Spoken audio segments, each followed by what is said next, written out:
I'm going to try to do 3 videos on these junk journals that I made traveling across country. I made 3 of these for the other 2 people that traveled with me. They were traveling in their wheelchair van. Both of them were in wheelchairs. One of the girls I knew for 40 years, the other one I had met a couple months prior as we planned our trip. This one is a lot of upcycle, recycle. I've used corrugated cardboard and covered it with paper that I coffee dyed and then did a stamp of this tree. I edged all the pages in lace, and these are all grocery sacks, the pages. I made a lot of pockets, and yeah, just a lot of pockets and some decoration because I knew I'd be decorating it on the trip. But I didn't know that just the trip out there would fill one book.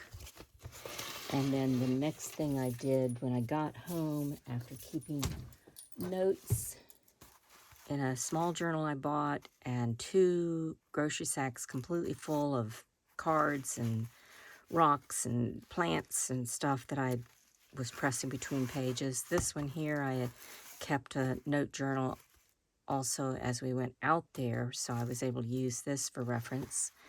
But I ended up making this one here on the trip as when we got actually to the Redwoods. And I've got a tie on it. So when I came home, I put this one together just for the Redwood itself. And it ties around this way. But anyway, this one was just for the Redwoods. And then as I got more experience, plus I had a ton of stuff that I'd collected and I wanted it in the book. So this book is about 5 inches. The spine is about 5 inches, yeah, 5.5 inches. And this one I put more artwork into, and it was the trip on the way back. And it is a 11 inch by 9. And it is also using grocery bags all through it. And this one I actually have tabs on it showing which state I was in. So those are the 3 journals that I'll be recording. And this first one, I have to use a book under it to level it out.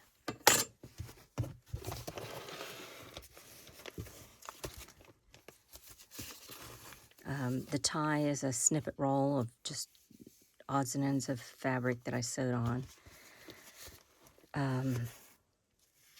Inside cover, Floyd Toyota. I can't help but say praises for them for really helping me out. We started our trip May 2nd of 2023. We went to 20 states, 34 days, and 29 campsites. We wrote 19 thank you cards and drove 7,800 miles. So these are my 2 friends. This is the daughter, but this is my friend Terry here. And I've known her for about 40 years, and Pat I've only known for about 3 or 4 months. And that one's me. And we got together several times planning how we would do everything, what we needed. We were in my yard, and Terry was in her manual chair, and Pat was in her electric chair and battery-powered chair. And Terry was just holding on to her, letting her pull her. Well, they tipped over. Big lesson learned. If we're out west somewhere, there's no result except to call 911 to help lift the chair. It was 200 pounds. Fortunately, my son came by, and we had him lift her up, and we thought, oh my gosh, he's not going to be too happy about us traveling across country. But we were ready to go. So we headed south from Virginia down to South Carolina, and this is a shot tower in Virginia. We stopped at the to Gula State Park for a lunch break. We didn't have but one reservation, that was the Redwoods. And otherwise, we started planning it in the afternoon of where we wanted to spend the night, what attractions were there along the way for lunch stop or breakfast, and we had leftover food. We only bought 3 meals in the 34 days, and 2 of those were paid by somebody else. So we cooked out of the back of my car. I had the kitchen in the back of my car.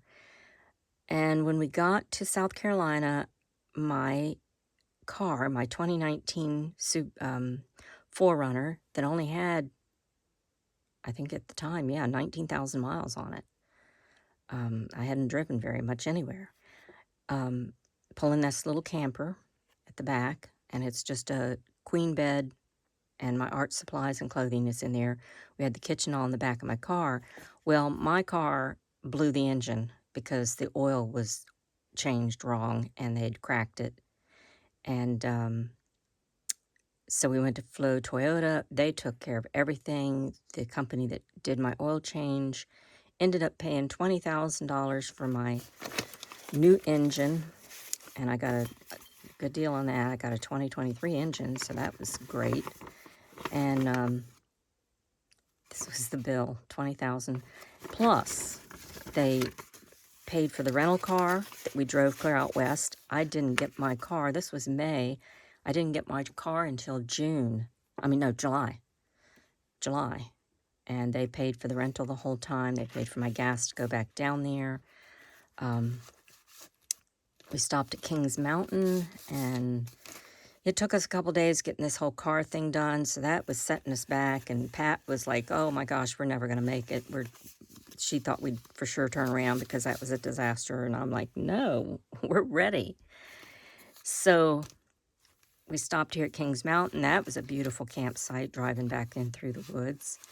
And then we had plans that we're going to pick up a 4th person that we didn't know very well. And within 12 hours, we knew it was not going to work. She was very disrespectful to my friends in wheelchairs, literally wanted to leave them behind, and we were going together as a group. And so we really had a rough day that night. It was really hard. And the next morning, like, the person didn't go to sleep till 1 in the morning or 3 in the morning. And so she slept way past our time to leave. And so we had a time to talk, and we were able to discuss that because she was so late in getting packed into the car, took 10 times too much stuff. We decided we were only an hour and a half away at a Yogi Bear campsite. We turned around and took her back, and it seems like everything was okay. We told her she just wasn't ready to make this venture out, and she seemed to buy it, that she was a mess. So that's where the crazy letters are. It was a rough day. Then we went from there to North Georgia to regroup and stayed at a friend of mine's that really helped put us back on the right mind and on the road. They fed us, so I collected some sweet shrub from her house because it was very sweet interactions with everybody. The whole family pitched in and helped us. Then we went to this Tombigbee State Park. That was on the 8th of March, so we're just now getting going. We left on the 2nd, and we got to Mississippi. We got into Oklahoma, and this page was done beforehand and happened to be right there when this is Sequoia's cabin, a Cherokee. Well, I don't think he was actually Cherokee, but he represented the Cherokee Nation, and he created written language for the Native Americans so they could deal with what the immigrants were doing and trying to make deals with them. So he called them talking leaves, and it's just a coincidence I have a leaf on this page. So I added the bag from their gift shop. They didn't take any donations for the tour, so we really felt like we should buy things from that gift shop. So I have my notes in here, and each state I got a map and tracked our trip across the that state, and added a little tag at the top. So each state has that, and I pick up flyers and postcards, and they had little handouts about the language, their alphabet, and there's the rest of the leaves that I put on this page. We gone through Oklahoma. We found this really nice agritourism map. Of all the states we went through, 20 states, Oklahoma to me was the prettiest. They've really taken care of their land, and it was just a beautiful country there. Food-wise, we went to the markets and picked up food for the trip. Bought postcards, and this was a little journal I did write some stuff in. Then we get to Amarillo, Texas. We experienced a windstorm, and this place we stayed at, Vega, Texas, all the trees were growing sideways like this because the wind constantly blows. So there's no trees, and they're all kind of twisted. There's hardly any trees, but the ones that are there are weird shaped. This is Terry and I. After the sandstorm, we got out at White Dunes, I think it was called. So there's a place here I wrote. It was a strange little empty place. There was some people in there, and there was no one around anywhere. But there was some guys in the restaurant that looked like they just crawled out from under a stone. So we get across Texas. We went to Walnut RV Park. No, this is the one where the hailstorm was at. So we had a hailstorm. So far we've had a car engine blow up, dropped a fourth person, had a sandstorm, and this hailstorm. We had several things that tried our patience or strengths, and we came out on top. We just kept going. So in here was some postcards, and that happened to be a Reader's Digest page that I thought was cool, so I added it to my Texas page. And again, the map. Some flyers from Pecos. We stopped there. We stopped at a spot to have a little break, and I took a short nap, and when I got up, I took my dog out, and I forgot that it was so bright. She has a real hard time seeing, so the water didn't look like water to her. She just ran out there and then didn't know what to do. Got in the middle of the water. I couldn't coax her to come over. She couldn't hear, and she couldn't see very good. So it took me forever to get her to walk out of the water. Collecting stones. This is May 11th. So we're 1/3 way on the trip. We get to New Mexico. Went into the La Fonda. Beautiful, beautiful old building. Then we get it to this U.S. RV park. And they did say they had handicap parking, and accessible bathroom. And it was not. And where we were at was pea gravel, and wheelchairs do not move on pea gravel. So that was difficult. They actually got stuck. Had to come and have people dig out their wheelchairs. More postcards. Petrified Forest we stopped at. I think that was lunchtime. We only traveled maybe 4 to maybe 5 hours a day. This campsite was on a lake, and we had a really pretty spot there. And this is about the Petrified Forest and the Kachina dolls. Move my book over. So, Petrified Forest. Oh, this is one of our breakfasts.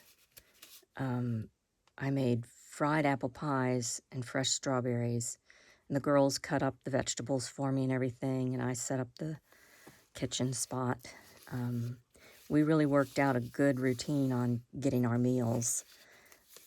I usually got everything out of the car while Pat set up her cot tent every day, and Terry just tidied up and did stuff, and then started helping with the vegetables. And when Pat got done, she came over and started cooking and helping.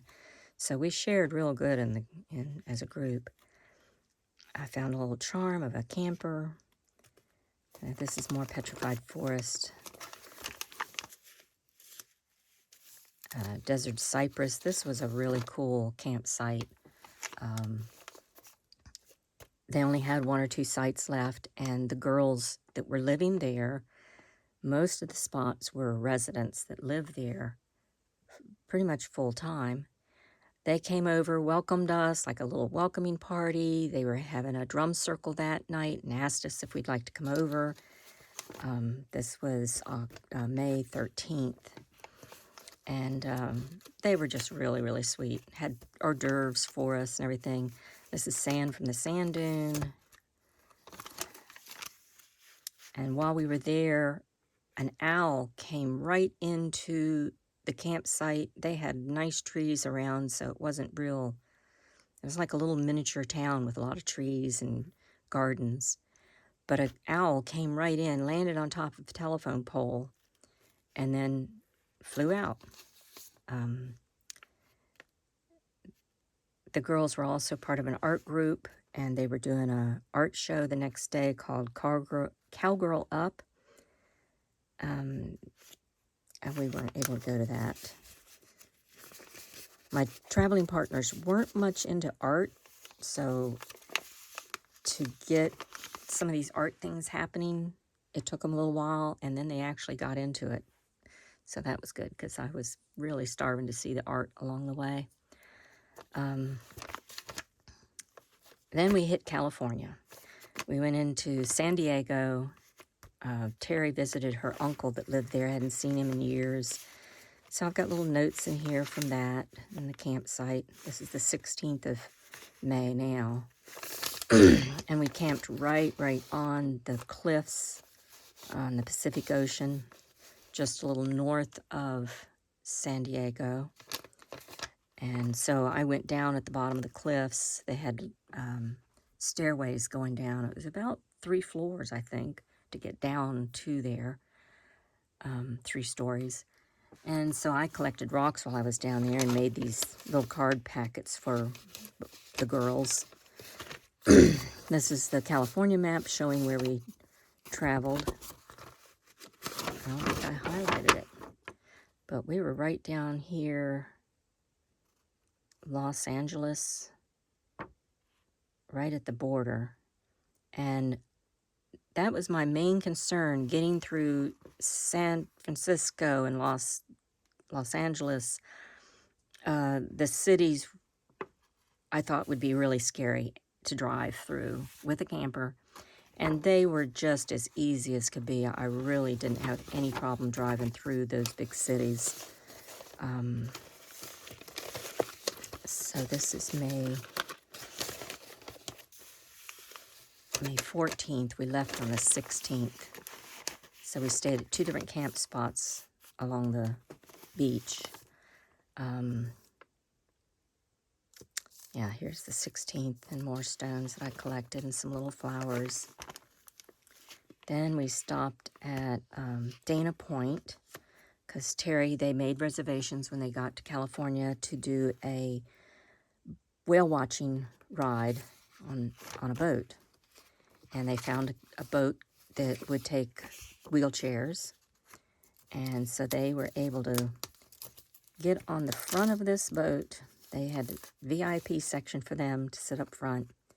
Here I am at the dock watching them on the front of the boat. And they were gone a couple hours, so I went shopping and found some really cool stuff that I actually bought some things. There was a Japanese friendship garden that we went to. And this is me cooking, I think I'm making cornbread and I don't know what else. What all I'm cooking. But we cooked every single day. Well, not dinner every day. Then we pack a lunch leftovers and eat that for lunch. And I had granola that we had granola every morning with yogurt. So this is a campground. There was a bunch of prairie dogs, and you had to be very careful walking out in the fields. It was flooding water, so it was very high water, and there was prairie dogs everywhere. So that was kind of cool because there was little prairie holes, so you had to watch how you walked. Bakersfield, the Kern River. And as we were driving along, off in the distance, I spot these hills that are just soft rolling hills, but there was a big tree fallen over, a dead tree fallen over, and it was just as orangey looking as could be. And didn't get a picture of it, but I was like, whoa. So I had to draw a picture. So see these pockets I made ahead of time, and I put some gel print things that I did. This is a stamp, gel print I made ahead of time and stenciled a redwood tree on it. So on the 16th, we got to Sugarloaf State Park. That was a really beautiful park. I got stones in here. I need to put them in a little specimen card. Wrote down the birds that we saw. Sugarloaf Ridge State Park. Brochures. And that was a lot of nice mountains in there, and big trees are starting to get big. I got a tree identification flyer. They had put it in plastic so you could. And a coloring sheet. I always picked up the kids' stuff too because I wanted to have them. Then we stopped at Luther Burbank's. That was one place I wanted to stop. And the girls started really getting into my ideas that I like gardens and stuff. So we saw some beautiful gardens there. And the history of Luther Burbank is something I've always been interested in. I have one of his original set of books from the 1800s. And I probably will donate it to this organization at some point. Then we camped on the 18th. We camped at Albion campground. It was a private campground. And the camp hosts were really, really sweet. They even brought us coffee in the morning.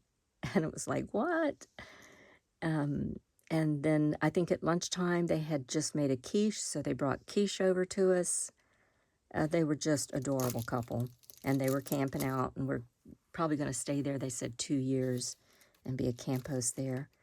But it was underneath this 100-year-old wood bridge, and you had to really wind down the hillside to get to the campground.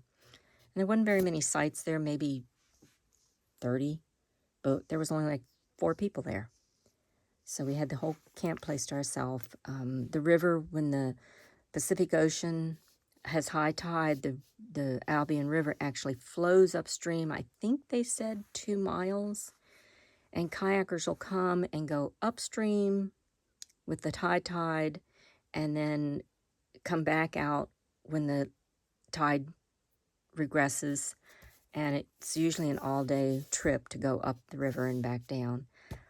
I got up early in the mornings usually and did art, and the girls slept longer than I did, and they usually took longer in the morning too to get their stuff together and take care of the morning chores. And so I was always had time to go walk around and stuff. So I walked down to the beach where they couldn't get down to the beach because it was all sand. And I walked back and forth. It was probably a good mile stretch of beach there. Rock cliffs on this side and tree cliffs on this side. And I walked all the way down, came back all the way right to the river edge. When I got to the river edge, I found bear tracks that were like big bear tracks. And Pat was always nervous about camping outside at night. And so I did not tell her about the bear tracks till we got done camping because that was kind of scary. The sand had some little small pebbles, but it also had a lot of sea glass, which of course is just glass that gets into the ocean and gets broke up. People throw in stuff in the ocean, and most likely beer bottles. But they were really sanded, nice and soft, and just all kinds of pretty colors. So that's the first book. Done with this one. I'll make another recording of the next book. But it was quite a trip.